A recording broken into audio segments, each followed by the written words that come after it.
Good evening. Good evening. What's up, everyone? Welcome back to another weekly live stream, deep dive, and that was good. So we're going to be looking at Trump 2.0. So we're going to be looking at about the past 4 to 5 months, sort of deep as of late May 2026. Right, we're in May, right? Okay. So, looking at from an ANCAP perspective, here, this is the perspective I always take: is the ANCAP, anarcho-capitalist, radical objectivist, agorist uh, lens here, political philosophical lens here. So we're gonna look at the state's monopoly on force that always just messes up and screws up voluntary cooperation wherever it touches. So Trump isn't exactly burning it down. He's sort of grabbing the wheel and just flooring it in every direction, like he does that a lot, like to be unpredictable. Uh, some movies though, some movies, some moves actually slash coercion and does open space up for real markets. Others, well, straight up expanding the state as usual, power and cronyism. Whatever. That's what we're going to be doing tonight. We're going to be breaking down some of these real wins and just disasters and losses, and of course, blind spots. And yeah. So we're going to look at each little section here and give me, drop a W win for a win if you think that deregulation has been a win or so far, or F if it hasn't been a failure. So either give me a W in the chat or an F in the chat. W for win and F for failure. It's been disappointing. Disappointing. So, okay. So the first first section we're going to look at is a regulatory state retreat. Yeah, and so this one is probably the strongest area for liberty lovers. Trump 2.0 is actually moving fast on deregulation, but faster than his first term in some spots. So let me give you an overall framework and tone, just to kind of give you a preview of how we're going to be looking at this. It's going to be core ANCAP lens, right? Anarcho-capitalist privatizes voluntary exchange, right? If we get voluntary exchange, we talk about private property, and is it going to violate the non-aggression principle? Here, do we have free markets? Is it sound money? And the abolition, minimization of the state. Trump 2.0 is, he's a pragmatic nationalist using state power for, quote, collectivist America first goals. Some of these actions do reduce state burdens, deregulation. Others, though, expand it, like tariffs and enforcement. I mean, he's no Rothbardian, but disruptions can create openings for other liberty if pushed further, if pushed a little bit further. Okay. So the first clip we're going to look at here, this segment here, it's called President Trump Delivers Massive Deregulation with EPA admin Lee Zeldin. And that happened on May 21st, 2026. So let's listen in. Let me know if the volume's okay. Senior. Right here, right behind me. Hello, Ron. Neiman Foods President Richard Neiman. Right here, sir. Hi, Richard. Piggy, well, that's a nice, Piggly Wiggly franchise owner. And that's a big company, too. It's not a cute name. Kevin McDaniel. Where's Kevin? How's the name playing? Good? Piggly Wiggly, doing great. Piggly Wiggly. I've heard that, actually.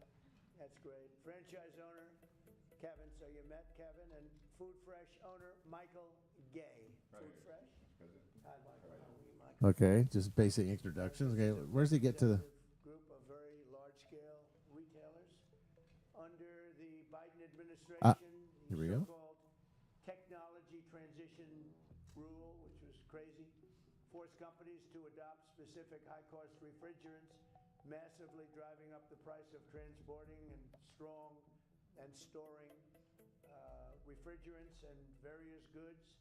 Many grocery stores and restaurants had no choice but to replace their refrigerators entirely. They went out of business, half of them.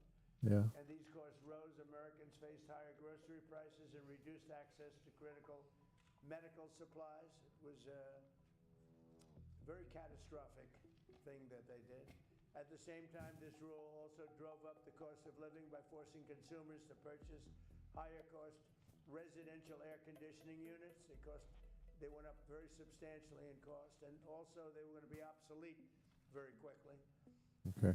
It created national security risk by adding additional hurdles to the already complicated process of manufacturing Okay, so he's basically just bragging about killing all these Biden era rules on refrigerators. Well, I can't talk, and AC units. And you see there he was talking that were jacking up the cost for everyone. So okay, so from an Ancap view, this is pretty solid actually. So every regulation, right, is a barrier to voluntary exchange. So he removes those. So when you remove mandates on what chemical companies can use, you're letting markets figure that out for the best. You know, cheapest solutions instead of central planners. I mean, there's actually a deeper point here. This isn't really abolition of the EPA, though. It's just Trump using, regulatory state against itself. It's just a temporary relief valve. Yeah. Great lower prices, innovation right now, but it shows how fragile liberty is when it depends on someone's guy's mood in the White House. Wait, I just realized something. Let's see. I need to go to the other screen. I think I just messed up. Okay, so let's watch that again for the beginning where he talks about the regular. Damn it. Let's hear that again. Shit. I don't know why. I had a long week. Yeah. Anyway, let's listen again. And Guthier. Yeah. Okay, let's pass this. He just introduces these different businesses. Here, sir.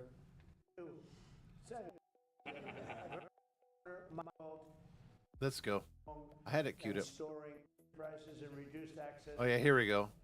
And these costs rose. Americans, restaurants had no massively dropped tech scale retailers under the Biden administration. There you go. The so-called technology transition rule, which was crazy, forced companies to adopt specific high-cost refrigerants, massively driving up the price of transporting and storing refrigerants and various goods. Many grocery stores and restaurants had no choice but to replace their refrigerators entirely. They went out of business, half of them. And these costs rose. Americans faced higher grocery prices and reduced access to critical medical supplies. It was Yeah, so he's just bragging, like I'm going to repeat again just in case you came late. He's bragging about killing these Biden era rules on refrigerators and AC units, where basically he's saying they were jacking up all the costs for everyone as a result of these Biden era rules. I mean, from an ANCAP perspective, like I said, again, this is pretty solid. Every regulation is a barrier to voluntary exchange. All right, that's what we based our philosophy on, is voluntary exchange. So when you remove mandates on what chemicals companies can use, you're letting markets just figure it out for the best, and they usually do. Cheapest solutions instead of central planners. Back to the deeper point I was trying to make is this isn't, don't count your chickens for they're hatched. This isn't an abolition of the EPA, unfortunately. It's just Trump using the regulatory state against itself. Hey, that kind of fits in with objectivism because they still believe the night watchman state, some form of minarchist state. I mean, I guess it's better than nothing. I mean, at least you're kind of on your way to anarcho-capitalism with this if you use it against itself. But it's a contradiction here because let the free market figure that out. Like I said, it's just a temporary relief valve. It is great for lower prices and innovation right now, but it just shows how fragile this liberty is when it depends on one guy's mood in the White House. Basically, just how he feels. He's determining it. So we should just be pushing privatized environmental standards entirely through property rights, tort law. Still, Credit where it's better than nothing. To take the win where you can get it. Credit where it's due. This stuff saves real money and frees up entrepreneurship. That's basically what it is. Let's see. Anything else we'd like to add to that? I'm looking here. Okay, yeah. So, yeah, focus on reduction on state burden. Deregulation surge. Okay, that's the next clip we're going to be talking about. Let me switch on over to that. Okay. So we're going to go into the Doge aspect now. A clip here. It's a spending and bureaucracy cuts. Doge. Let's see how this measures up. Like I said, type a W in the chat and for a win if you think this is a win from Ancap's perspective, or if you think this is a failure, F. So either type W for win or F for failure. You capital if you like. So this is the bureaucracy bloat here. So they are actually swinging the axe here. So it says the title of the next clip is Trump administration cuts 10,000 HHS jobs to downsize bureaucracy. Okay, let's see how many of these thousands of federal agent jobs, these federal jobs get cut. Okay, so let's move on to the next one. Let me make the screen a little bit bigger here. And it should be pretty much queued up to where we want it. Let's see. If we... There we go. February confronted Indiana Republican Senator Jim Banks. Are you going to do anything to stop what's happening? You probably deserved it. I deserved it? You probably deserved it. I deserved it. Wow. Yeah, that's great to hear. Why did I deserve it? Because you seem like a clown. That former worker, Max Schroeder, is protesting the cuts. So it's really alarming and just Hey, too bad, man. Get a job in the private sector. You're a parasite on my income, buddy. Get a real job instead of just suck up the tit of the workers. Stop complaining, you little whiner. Get a job in the private sector. See how you can compete then instead of just steal our money and spend our money however the hell you like. You get to decide how much money you can spend of ours. Yeah, I don't really care about your health services. You should ban the government health services. My God, what a whiner. discouraging to hear that he would say something like that to people who are just giving their time to really serve this country. There it is, the collectivism right there. Serve this country. I don't serve a country. Yeah. So too bad, buddy. Seriously, get a job in the private sector. You're not obedient to any country or anybody, just yourself. You know, create your own wealth. Be a producer, not a parasite. Meanwhile, as Democrats face criticism from their base for not effectively countering the cuts, a symbolic effort by New Jersey Senator Cory Booker. Okay, I can care less. So yeah, seeing these thousands of federal jobs cut just is really just satisfying. Because now they're not spending our money just so they can sharpen pencils. And it doesn't go far enough. It's like Doge and the Schedule F moves are just making it easier to fire dead weight. And these people are dead weight. They're parasites. From our lens here, Ancap Liz, every bureaucrat is a tax-funded obstacle, right? Just standing between people and voluntary solutions. So fuck them. Fewer HHS paper pusher means less distortion in healthcare markets. Yeah, that'll probably save money too. And it wouldn't drive the costs up in health insurance thanks to these parasites. But let's get a little bit more real here. Let's get a little deeper. This is still just a top-down state management. That's the problem. It's still done from the top down. It's still done from the government. They're not auctioning off agencies to private competitors or letting people opt out. I would prefer that, but it's just pruning. It's just pruning, not spending alongside this. Deficits will explode anyway. I mean, good disruption, but it just highlights why we need competing governance systems, not just a leaner monopoly. So that's the thing. That's all just a competing government. We need more competing governments rather than this. Yeah. So again, it's all just piecemeal. It's all just half-assed. It's good to see these assholes lose their jobs. These parasites, just dead weight. And that's what's driving the cost of healthcare. That's one of the things that drives the healthcare up. Yeah, but universal health care for everyone, and this is what it looks like. It just keep driving the prices up, and pretty soon, just the people that have the money, the people that more wealthy people can afford it. Yeah, so it's another crony capitalist shit. Let's see. If there's anything more I can add? I don't know why. Oh, I know what that is. Okay, actually, click that. Okay, there you go. Let me get back to my screen. Let's see. There it is. That's what I wanted. Deregulation concerns. What do we got here?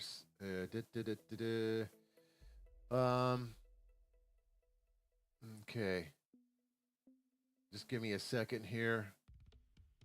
I mean, in the meantime, if you think this is kind of a win for this, these people are losing, these parasites are losing their jobs and not causing the price of insurance to go up,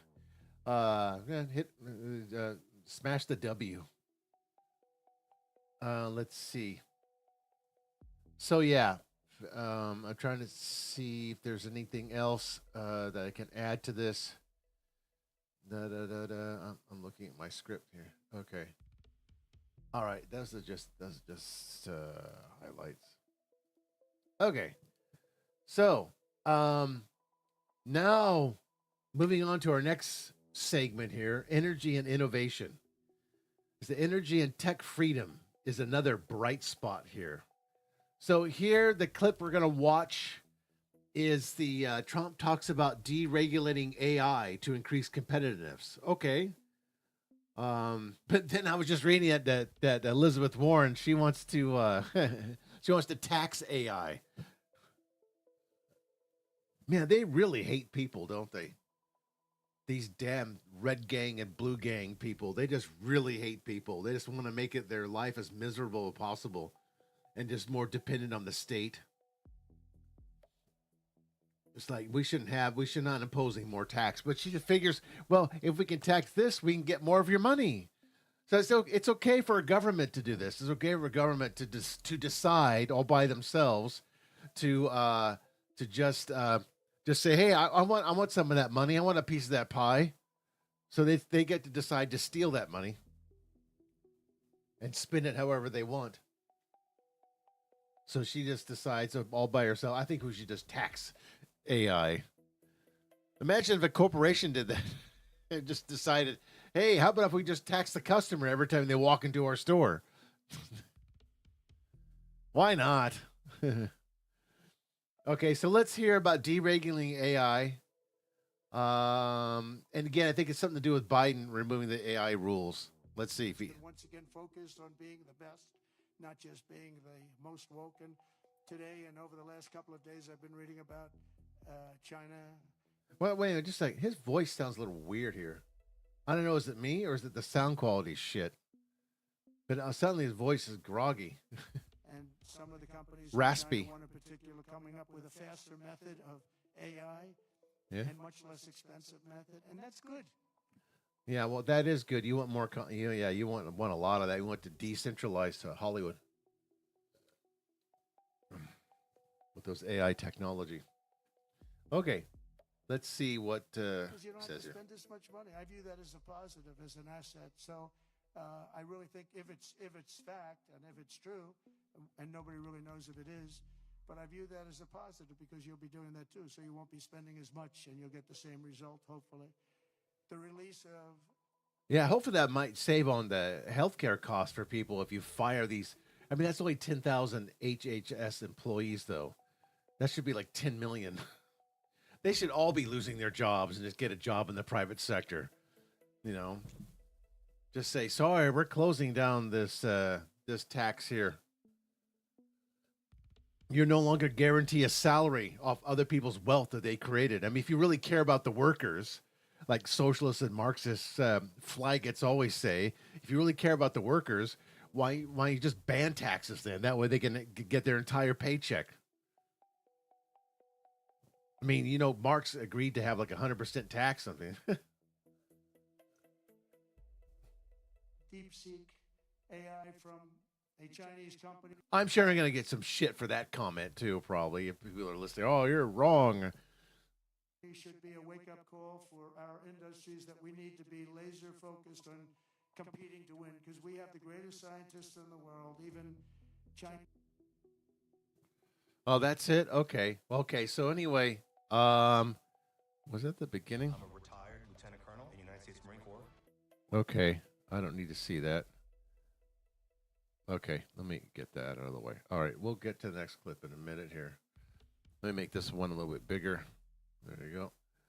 Okay, so so the energy and innovation he's talking about here, freedom is this bright spot here. He does talk about removing the Biden AI rules, was what he was trying to talk about there. So America can outpace China. He mentioned that. It's good to see that, you know, you kind of love the energy there, but like, you know, less red tape on nuclear. AI and drilling means faster innovation and low energy costs. That's what you want. That's what he was talking about there, which ripples through every voluntary transaction in the economy. You always want, like I said, always want voluntary transaction. So like, as you know, ANCAPs here, centralized regulation of any centralized regulation of any emerging technology is just a nightmare. It just creates moral hazards, and it does slow progress in all metrics. It will slow it down. Just letting private actors compete here is a big win. So hit the W, capital W, if you think this is a win. However, we do have some blind spots here. The blind spot is using national competitiveness as a justification. National, collective. Because true free markets do not need state sharing sections. This opens the doors, but we still need to push for like full privatization of energy infrastructure and sound money to back real growth. Yeah. So, yeah, some genuine, you know, it's like I said, it's just you as an ANCAP, you kind of have to take the win where you get it. But I don't like compromise. I'm not a pragmatist or neo-prag or any of that, like David Smith type. You know, I would just, to me, I'd rather just. I wish he wouldn't go back on his word and when he said he was going to abolish the Department of Education, for example. Because what was the point of Doge? I mean, you exposed all the corruption and money laundering. Why just abolish these institutes? I mean, you're firing these worthless federal employees. Well, just go for the whole jugular. Yeah, I mean, but just, I don't know. I know someone like a Michael Mouse would always say, we'll just take the win where we can get it. Okay, fine. It is though, even though it's a small little win, it is pleasurable to see this release from regulatory front. But, well, just when you thought we kind of talked about the good parts, the kind of supposed wins here, the half-assed wins, we're going to get to the failures and the blind spots. It's going to get ugly from here. Here's where it gets really bad. We're going to start talking about trade wars and tariffs. Yeah, the bad stuff. Time for the rough part. Protectionism. So he's going to talk about, Trump is going to talk about, says that tariffs could replace income tax. The 2026 State of the Union. Let's see what he says here. This is the short clip. I hope I got it. Came down. Very unfortunate ruling. But the good news is that almost all countries and corporations want to keep the deal that they already made, right, Scott? Knowing that the legal power that I, as president, have to make a new deal could be far worse for them, and therefore they will continue to work along the same successful path that we had negotiated before the Supreme Court's unfortunate involvement. So despite the disappointing ruling, these powerful country saving, it's saving our country, the kind of money we're taking in, peace protecting. Many of the wars I protectionism settled was because of the threat of tariffs. I wouldn't have been able to settle them without will remain in place under fully approved and tested alternative legal statutes. And they have been tested for a long time. They're a little more complex, but they're actually probably better, leading to a solution that will be even stronger than before. Congressional action will not be necessary. It's already time-tested and approved. And as time goes by, I believe the tariffs paid for by foreign countries will, like in the past, substantially replace the modern-day system of income tax, taking a great financial burden off the people that I love. Really now, except that doesn't work that way. Okay, so this is what he's talking about. The tariffs could replace income tax. All right. So yeah, you're watching him say tariffs could basically replace the income tax. And I mean, it sounds heroic to his base, but ancaps, yeah, well, not so heroic. This is definitely a failure. Big F here. Tariffs are just taxes on consumers and importers, just plain coercion that raises prices. And it does disrupt supply chains, and it punishes voluntary international trade. And that's Yep, and every tariff picks winners, like domestic cronies, and losers. Everyone paying more for goods, which will happen always. Data already shows higher costs. Yep, filtering through to inflation. This really isn't America first. It's state-managed economics that ignores what? The comparative advantage. So, from a property rights view, this just violates freedom of association across borders. It's just doing it internationally. This is like just international socialism. Long term, it does. I mean, I'm not guaranteeing anything, but it does risk retaliation and stagnation. You know, we have the sort of the right idea with low barriers. This is a major regression here. What he's proposing, just more taxes. Yep. So, is there anything else I want to add to that? That's a big disappointment. Let's see. Just more relief valves, tariff protectionism. Yeah, so like, for example, the tariff protectionism. So universal, 10% and 25% on Canada, Mexico, high on China, and it raised effective tariff rate dramatically. And guess what? Consumer costs are up. Retaliation, supply chain chaos, inflation risk, anti-free trade. And this does what? It distorts the markets and just picks winners. Yep. So, okay. So that's a big loss. Hit F in the chat there. Big capital F for failure. This is definitely a failure. So now we get to...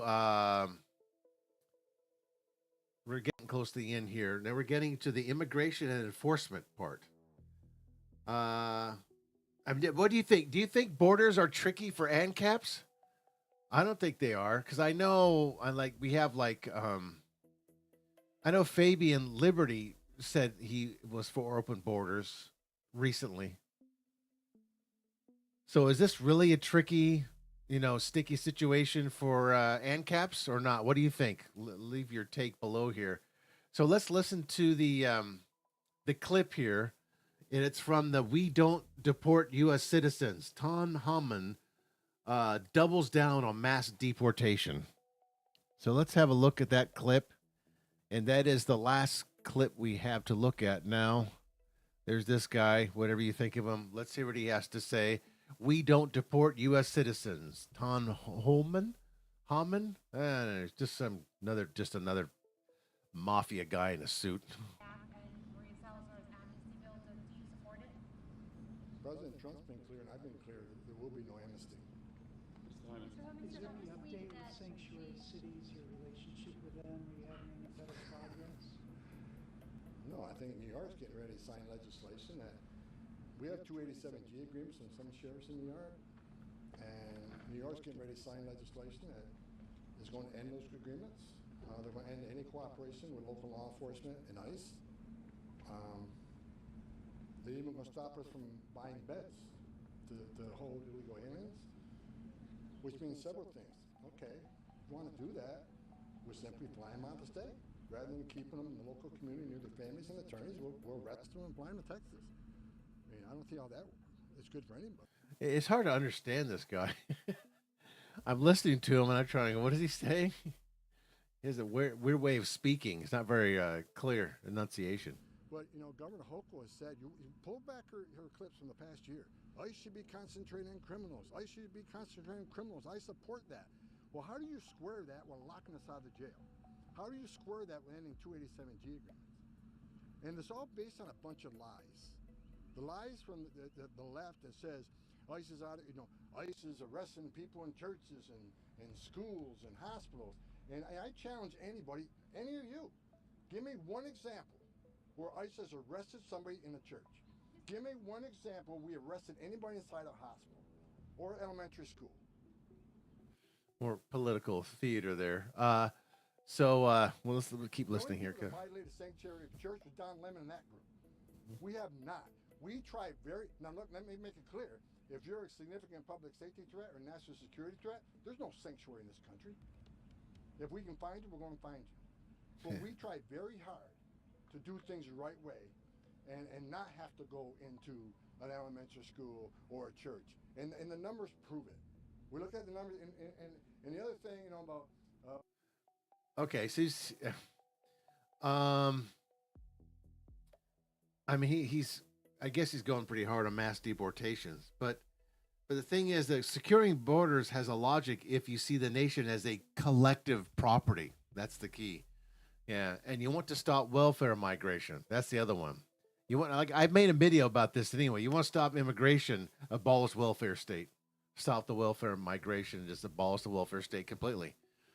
And but the thing is, you have this very heavy state enforcement, like raised, expanding ICE, labor market shocks. It's just overall just pure coercion still. So let's go a little further here. The real root of the problem is the welfare state magnet. Yeah. So not people moving for work. Yeah. So Ancap is ideal open borders with zero welfare and private property rules. Now there's the Hoppian is more like private. They want to privatize immigration. So zero welfare, private property rules. So in other words, like mass top-down operations create violence, family separations, and economic disruptions in agriculture and the construction. So what it does, it just treats human movement like a state-managed resource instead of a voluntary association. That's the key. We always like to, like I said, voluntary association. I mean, it's in the First Amendment, freedom of association. But yeah, so short-term political win, maybe, I don't know, but a blind spot for anyone serious about minimizing state force. That's the problem. Was there anything else here? I don't have another clip here. One of the things that I wanted to talk about, is kind of wrapping up here. We got a couple of more little segments to go here. The thing I want to talk about is executive overreach and cronyism. So the power, finally the power consolidations, right?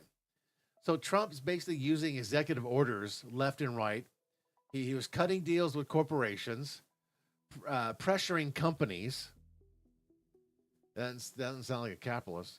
This isn't, obviously this is not shrinking the state, it's just redirecting it.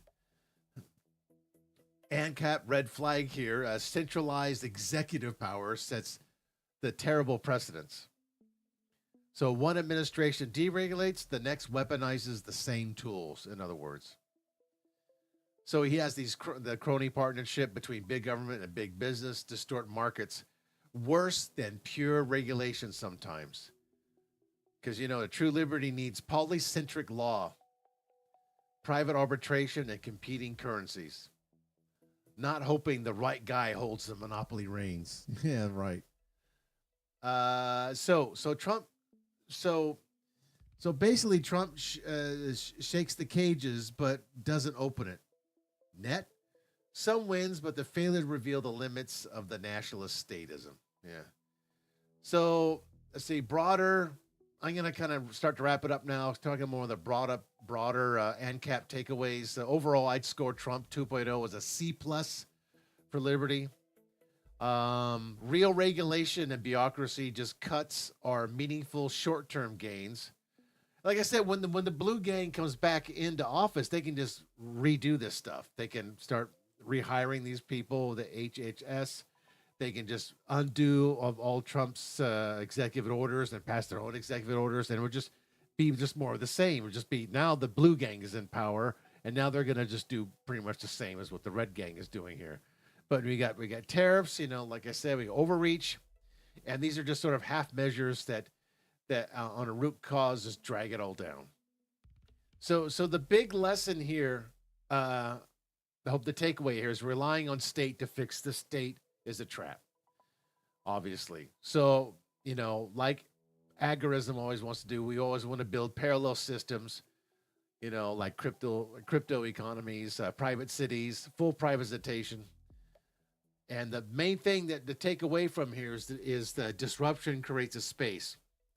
So the thing you want to push harder as hard as you can is voluntarism.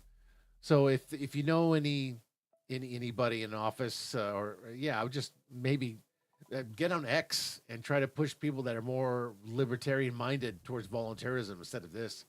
This is just the same old crap we've been dealing with for decades in this country. There's nothing new here. Nothing new here at all. So, if you have any questions right now, so do you think overall Trump 2.0 is? Do you think it's a C plus or A minus?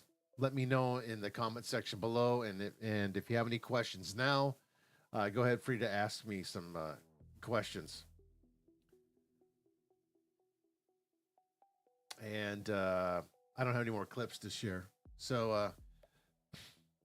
Yeah, just let me know any questions you have in the chat box below. So to kind of wrap up things, it just basically just Trump 2.0 just proves state is just a dangerous tool.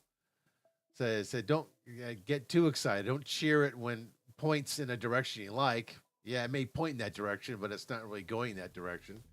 Like the real path is always voluntary cooperation and private property and building the parallel systems. So, okay. Let's wrap up. Let's finish up today's Friday night stream. If you enjoyed this sort of analysis, or if you like to see this more kind of analysis every Friday, share it with anybody that's an ANCAP or a radical objectivist. And please follow up some questions in the comments. I'll reply as soon as I can. So that's it for today, folks. That's it for the Friday night stream. And I'll see you. Tomorrow will be a wrap up stream. I'm gonna do a review of my videos like I always do. Make improvements and see where I got things wrong.